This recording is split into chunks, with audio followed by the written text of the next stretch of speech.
ይበቃሃል። ከዚህ በላይ ምንም ነገር ማድረግ አትችልም። በቃ ለምንድነው ማተውን? ግን ሰላማችንን ስጠን። እንዳታስጨንቃት ብዬሃለሁ። የምትፈልገውን ሁሉ እንሰጣለን። ልቀቅልኝ፣ እንደራደር። የምትፈልገውን እንሰጣለሁ። ኧረ እባክህ ምድር ላይ ያለውን የኔ ነው የምለውን ለአንተ ሰጣለሁ። እሷን ግን ልቀቅልኝ። አይደለም ምድር ላይ ያለው አንተ ራሴ አይደለም። እኔ በጌታ በኢየሱስ ስም አዝሃለሁ። እሺ በቃ እሺ፣ አታስፈራራና እንዴ። ይኬድልሃል እንዴ?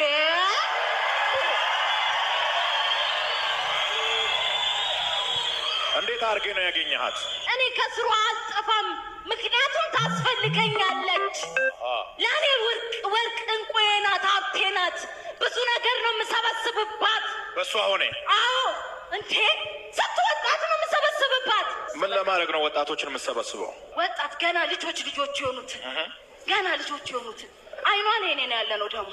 እናቷ ደግሞ እኮ ታውቃለች፣ የተረገመች እናት ናት ያለቻት። ገና ስታወራ አታፍጪ ትላታለች። አታፍጪ፣ አይንሽ ላይ ችግር አለብሽ አንቺ ትላታለች። ለምን አወቀችባታ? ለምንድን ነው የምሰበስቡት ወጣቶች? ለዓላማችን። ስንት ዓላማ አለን መሰለህ? ደም ልጠጣ ነበር እኮ በቀለሱ የእህቷን ደም ልጠጣ ነበረ። ወይኔ አመለጠችኝ። ከ4ኛ ፎቅ ላይ ፍጣት አስቀምጫት አመለጠች። ባሏ ይሄ አገልጋይ ተብዬ ድሮም ጌታን የሚል ሰው አይመቸኝም። መቶ አቀፋትና መለሳት ወደኋላ። ይሄ ተመቷል እኮ የለም፣ ተመቷል። ይሄ ተመቷል። አይ ተመቷል። ይሄ ቤተሰብ ልጅዋለሁ እንደምቅጥቁጥ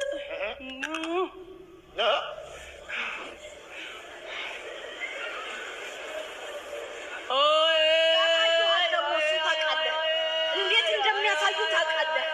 ትቃጠላታለህ ገና። ለስራ አይሆንም እያለ በጣም አይሆንም። በጣም እንዴት አየው? እሱ በጣም ሲበዛ ሰነፍ ነው። ማትረባ አፈር ብላ። ሊሄድ ነው፣ እሱም ሊሄድ ነው፣ አንተም ልትሄድ ነው። እኔን ተወኝ።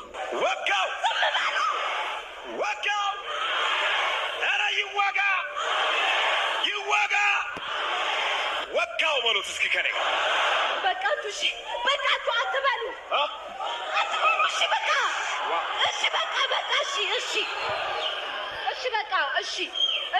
እሺ በቃ ድምጻችሁን ቀንሱልኝ፣ ልሰማችሁ አልፈልግም።